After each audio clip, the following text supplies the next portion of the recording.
didukung oleh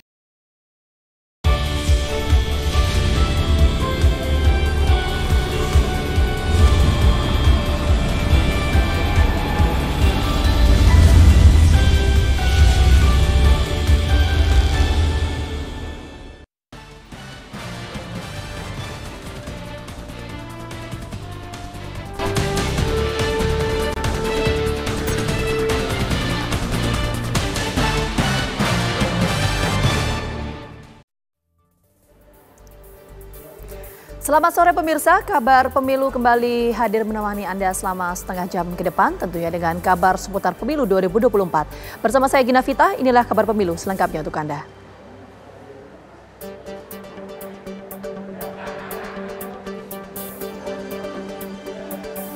Kita awali informasi pertama di kabar pemilu hari ini pemirsa. Mahkamah Konstitusi resmi menutup pendaftaran sengketa perselisihan hasil pemilu 2024. Total ada 278 gugatan yang didaftarkan ke MK, termasuk 2 diantaranya gugatan pemilu presiden.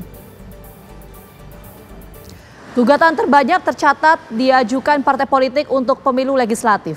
Tercatat ada 173 gugatan sengketa Pileg DPR RI, DPD yang diajukan partai politik. Lalu ada 91 gugatan Pileg DPR, DPRD yang diajukan perorangan, kemudian 12 gugatan sengketa hasil Pileg DPD. Dari total 278 gugatan yang masuk, nantinya MK hanya akan meregistrasi permohonan gugatan yang memiliki kelengkapan semua berkas.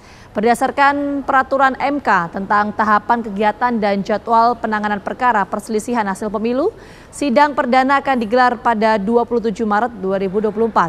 MK optimistis dapat menyelesaikan seluruh sidang perkara PHPU ini dalam waktu 14 hari kerja. Karena memang setelah ini nanti kami akan telaah dulu permohonan-permohonan ini, sehingga firm betul nanti berapa jumlah perkara yang harus diregistrasi. Jadi 277 itu belum sepenuhnya mencerminkan jumlah perkara. Pak, MK yakin nggak Pak kira-kira untuk PHPU Pilpres ini bisa selesai dalam 14 hari? Oh yakin, saya yakin. Kalau nggak yakin kan ini perintah undang-undang. Jadi kalau lebih dari itu kan menjadi persoalan, menjadi cacat hukum gitu kan. Yang pasti kita sudah siapkan skenario-nya kan, kita siapkan tahapannya bahwa mulai hari ini misalnya nanti kita sudah meregistrasi perkara, permohonan berubah jadi perkara, maka kita sudah hitung-hitungan 14 hari kerja itu kita mau ngapain gitu. Jadi untuk 2 perkara ini kita sudah siapkan. Nah, sehingga semuanya terukur. Jadi kita selesaikan perkara yang pertama, kemudian perkara yang kedua, baru Mahkamah Konstitusi punya waktu untuk membuat pertimbangan dan putusan berdasarkan persidangannya. Komisi Pemilihan Umum KPU RI mulai mengumpulkan seluruh anggota divisi hukum dan KPU tingkat provinsi hingga kabupaten kota, serta menggandeng sejumlah pengacara untuk menghadapi perselisihan hasil pemilu di Mahkamah Konstitusi. KPU akan mengidentifikasi masalah di tiap-tiap daerah sengketa pemilu untuk bersiap menghadapi persidangan di Mahkamah Konstitusi. Malam ini KPU mengumpulkan KPU provinsi dan KPU kabupaten kota seluruh Indonesia untuk mempersiapkan persidangan-persidangan dalam sengketa hasil pemilu di Mahkamah Konstitusi. Kami juga sudah menyiapkan sejumlah advokat yang nanti akan menjadi kuasa hukum KPU dalam persidangan-persidangan di Mahkamah Konstitusi. Dan dalam rangkanya ketika kami membuat rapat kerja dengan KPU provinsi dan kabupaten kota, nanti juga sambil mengidentifikasi daerah mana saja lokusnya ya atau tempatnya, misalkan di provinsi mana, kabupaten mana yang kena sengketa, dan kemudian untuk jenis pemilu yang mana, supaya kemudian setelah rakor ini nanti teman-teman KPU provinsi, kabupaten kota bisa menyiapkan masalahnya apa, kemudian yang kedua alat buktinya harus dipersiapkan apa, dan kemudian membuat catatan kronologis mulai dari kegiatan penyediaan logistik, pemungutan suara di TPS masing-masing, kemudian rekapitulasi berjenjang di tingkat kecamatan, kabupaten kota sampai tingkat provinsi. Ini kita lakukan dalam rangka untuk mengantisipasi atau mempersiapkan nanti kalau sudah dimulai persidangan sengketa hasil pemilu di Mahkamah Konstitusi. Kalah dalam pemilu 2024 lalu, dua kubu pasangan calon presiden dan wakil presiden meminta pemungutan suara atau pilpres diulang. Alih-alih mempersoalkan hasil pemilu ke Mahkamah Konstitusi, dua kubu capres-cawapres yang kalah justru mempersoalkan pencalonan Gibran Rakabuming Raka.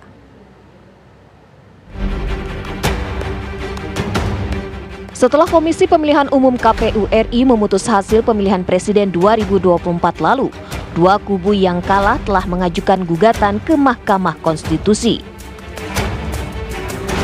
Kubu pasangan calon presiden nomor urut 1 Anies Muhaimin terlebih dahulu menyampaikan gugatan ke MK pada akhir pekan lalu. Kubu nomor urut 1 menyatakan menolak hasil pemilu 2024 dan meminta pemungutan suara ulang tanpa keikutsertaan Gibran Rakabuming Raka. Jadi seandainya nanti ini diterima sebagai satu argumen yang kuat oleh Mahkamah Konstitusi, tentunya kami mengharapkan dilakukan pemungutan suara ulang tanpa diikutin oleh calon wakil presiden 002 yang saat ini. Dan itu diganti, calon wakilnya silakan siapa saja diganti. Mari kita bertarung dengan jujur, dengan adil, dengan bebas. Sementara kubu nomor urut 3 yang mendaftarkan gugatannya kemudian juga meminta agar pemilihan presiden diulang. Pada intinya, seperti juga sudah diungkapkan di media, kami meminta diskualifikasi kepada pasangan paslon 02 yang menurut hemat kami telah didaftarkan dengan melanggar ketentuan hukum dan etika. Kemudian juga tentu karena ada diskualifikasi, kita juga memohon pemungutan suara ulang di seluruh TPS di Indonesia. Jadi bukan di satu tempat atau dua tempat, tapi di seluruh Indonesia. Namun mantan anggota KPU Ilham Saputra menilai bahwa tuntutan agar pemungutan suara ulang di seluruh wilayah agak sulit dikabulkan. Apakah nanti ada PSU di beberapa daerah? Mungkin nanti juga bisa aja kalau misalnya terbukti cuma hanya di beberapa daerah saja dan kemudian direkomendasikan PSU-nya di situ saja misalnya, atau kemudian semua dan sebagainya. Nah tentu ini walaupun selama pemilu kita belum pernah menemukan ada pemungutan suara ulang untuk pilpres. Nah itu yang dilakukan adalah untuk pilkada dan juga untuk pileg. Ya seperti itu. Lantas, apakah pemilihan presiden memang bisa diulang? Mahkamah Konstitusi memiliki waktu hingga 22 April untuk menentukan nasib presiden terpilih. Tim TV One mengabarkan.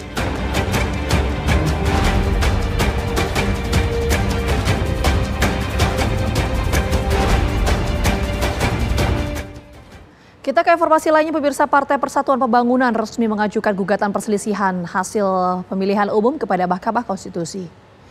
Gugatan dari P3 ini terkait dengan dugaan hilangnya suara P3 di beberapa dapil menurut penelusuran internal P3. Setidaknya ada 18 provinsi yang diduga menjadi wilayah di mana suara partai berlambang Ka'bah tersebut hilang. Menurut Ketua DPP P3 Ahmad Baidowi, diperkirakan ada sekitar 200.000 suara P3 yang hilang. Hal ini membuat P3 hanya memperoleh persentase suara sebanyak 3,87%.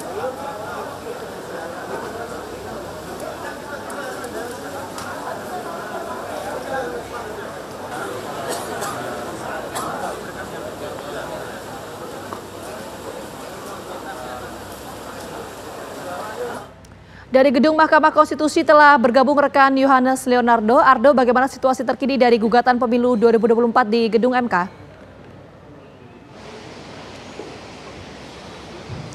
Ya, selamat sore Gina Vita dan juga pemirsa. 5 hari setelah penetapan hasil pemilihan umum atau pemilu 2024 oleh Komisi Pemilihan Umum atau KPU, Mahkamah Konstitusi hari ini menggelar rapat permusyawaratan hakim atau RPH yang berisikan rapat pleno yang membahas mengenai teknis persidangan dan juga mekanisme yang nantinya akan mengawal terkait permohonan perselisihan hasil pemilihan umum atau permohonan PHPU yang dilaporkan sebanyak 277 permohonan yang disampaikan baik untuk tingkat pileg DPR dan DPRD, pileg untuk DPD dan juga pemilihan presiden atau pilpres sebanyak 2 laporan untuk pilpres. Di mana memang untuk hari ini sendiri tadi seperti keterangan kami terima dari Profesor Saldi Israel merupakan Wakil Ketua MK. Ini memang hari ini membahas terkait mekanisme yang akan memastikan jalannya persidangan ini sesuai dengan peraturan yang berlaku sebanyak 14 hari kerja dan juga mengefektifkan begitu proses yang digunakan MK untuk melakukan sidang permohonan perselisihan hasil pemilihan umum atau PHPU yang berlangsung pada bulan Maret mulai hari Rabu 27 Maret 2024 besok. Lalu kemudian juga memang untuk hari sendiri pada tanggal 25 Maret 2024 selain membahas mekanisme tadi juga MK menerima juga dan juga membuka penyampaian salinan permohonan PHPU dan juga penyerahan kelengkapan berkas permohonan pelaporan ataupun juga gugatan yang diberikan oleh para penggugat pada hari ini. Karena memang untuk hari sendiri kami mendapatkan informasi dari tim pembela Prabowo Gibran ini yang diketuai oleh Profesor Yusril Iza Mahendra yang akan mendaftarkan diri sebagai saksi terkait dalam persidangan yang akan berlangsung mulai hari Rabu besok. Untuk sementara demikian informasi yang dapat kami kabarkan. Gina Vita dan juga pemirsa kembali ke Anda di studio. Baik, terima kasih Ardo atas laporan Anda langsung dari Gedung MK Jakarta. Jangan kemana-mana pemirsa, Kabar Pemilu akan kembali hadir saat lagi untuk Anda. Tetap bersama kami. Pemirsa, Komisi 2 DPR RI hari ini menggelar rapat dengar pendapat atau RDP bersama dengan penyelenggara pemilu, baik itu KPU, Bawaslu, DKPP hingga Kemendagri. Agenda rapat dengar pendapat mendalami dan mengkritisi mengenai proses dan pelaksanaan pemilu 2024. Salah satu yang disorot dalam rapat yaitu penggunaan sistem informasi rekapitulasi suara atau Sirekap dan tidak adanya koordinasi antar penyelenggara pemilu. Untuk Kementerian Dalam Negeri, Komisi 2 menyoroti dugaan ketidaknetralan ASN dalam pemilu dan meminta penjelasan ke Mendagri Tito Karnavian terkait dengan laporan tersebut.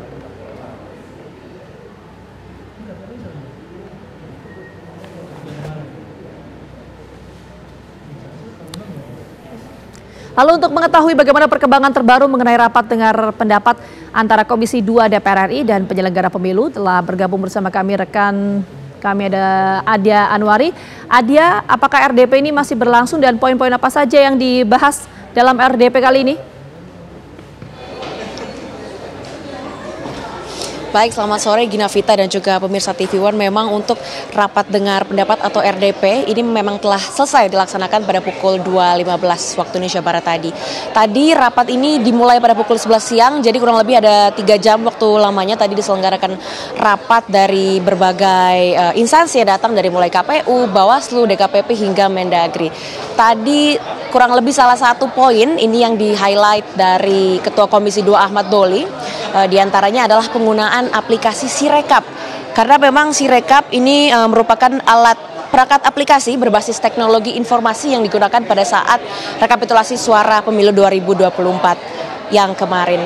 Tadi menurut dari Ahmad Doli memang untuk Sirekap ini sendiri tidak ada dalam rancangan ataupun pembahasan yang terlebih dahulu sudah dibahas kurang lebih 2 tahun lamanya sebelum pemilu 2024. Dan Ahmad Doli juga nanti akan menjadwalkan untuk pembahasan lebih lanjut mengenai tanya jawab karena tadi 3 jam ini hanya diberi waktu untuk pemaparan gitu dari keempat instansi yang hadir, dan rencananya minggu depan hari Senin nanti akan dilanjutkan sesi tanya jawab dari Komisi 2 mengenai poin-poin yang akan dibahas. Salah satunya dari Sirekap yang menurut dari Ahmad Doli ini tidak ada koordinasi sebelumnya dari mulai KPU ke Komisi 2, dan Komisi 2 ini juga sempat menanyakan kepada KPU beberapa tahun lalu mengenai tahapan apa saja yang nanti akan menggunakan teknologi sebagai basisnya. Namun dari pihak KPU pada awalnya menjawab bahwa Sirekap ini tidak menjadi salah satu tahapan yang harus menggunakan teknologi. Dan selain itu tadi juga Ahmad Doli juga sempat memaparkan poin, begitu salah satunya adalah untuk misinformasi hasil rekapitulasi suara yang ada dalam aplikasi Sirekap ke laman info pemilu yang dimiliki oleh KPU. Untuk sementara demikian, Gina Vita, saya kembalikan ke Anda di studio. Data Sirekap dan juga proses pelaksanaan pemilu itu yang kemudian menjadi pembahasan dalam RDP kali ini. Terima kasih Adia Anwari melaporkan langsung dari gedung DPR RI. Jangan kemana-mana pemirsa, kami akan kembali hadir saat lagi untuk Anda. Tetap bersama kami. Pemirsa, Ketua Tim Kampanye Nasional Prabowo Gibran, Rosan Ruslani, menemui Menteri Sekretaris Negara Pratikno di Gedung Kementerian Sekretariat Negara Jakarta Pusat. Rosan membantah pertemuan tersebut membahas soal politik.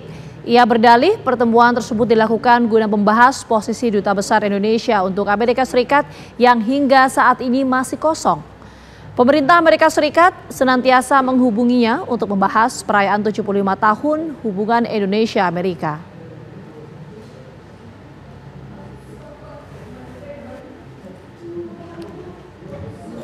Kita ke informasi lainnya pemirsa, sekelompok warga yang menamakan Sahabat Heru melakukan deklarasi dukungan kepada PJ Gubernur DKI Jakarta Heru Budi untuk maju dalam Pilkada DKI Jakarta. Mereka menilai Heru memiliki kinerja yang baik selama menjadi PJ Gubernur DKI. Puluhan warga yang mengatasnamakan Sahabat Heru melakukan deklarasi dukungan kepada Heru Budi Hartono di Tugu Proklamasi Jakarta Pusat untuk maju dalam Pilkada DKI tahun 2024. Massa menilai PJ Gubernur DKI Jakarta tersebut memiliki kinerja yang cukup baik selama memimpin DKI Jakarta. Sahabat Heru yang diinisiasi tokoh Maluku, Umar Ohoy Tenan atau lebih dikenal dengan Umar Key, meyakini Heru Budi sebagai sosok berintegritas dan berdedikasi untuk memimpin Jakarta dengan baik. Massa berharap Heru melanjutkan kepemimpinan di DKI Jakarta. Yang mendorong kami Sahabat Heru memberikan dukungan terhadap program PJ Gubernur DKI Pak Heru Budi Hartono adalah kami melihat ada kesesuaian ya antara program yang dicanangkan oleh Pemprov DKI dalam hal ini PJ Gubernur Pak Heru Budi Hartono dengan kebutuhan yang dibutuhkan masyarakat DKI Jakarta hari ini. Oleh karenanya kami melihat program-program ini sangat relevan dengan kondisi dan kebutuhan masyarakat hari ini. Di akhir acara, Sahabat Heru membagi-bagikan takjil ke masyarakat sekitar dan dilanjutkan buka puasa bersama. Dari Jakarta, Yoga Kuspratomo, TV One mengabarkan. Informasi tadi sekaligus mengakhiri perjumpaan kita di Kabar Pemilu hari ini. Kata saya Gina Vita pamit undur diri. Selamat sore, sampai jumpa.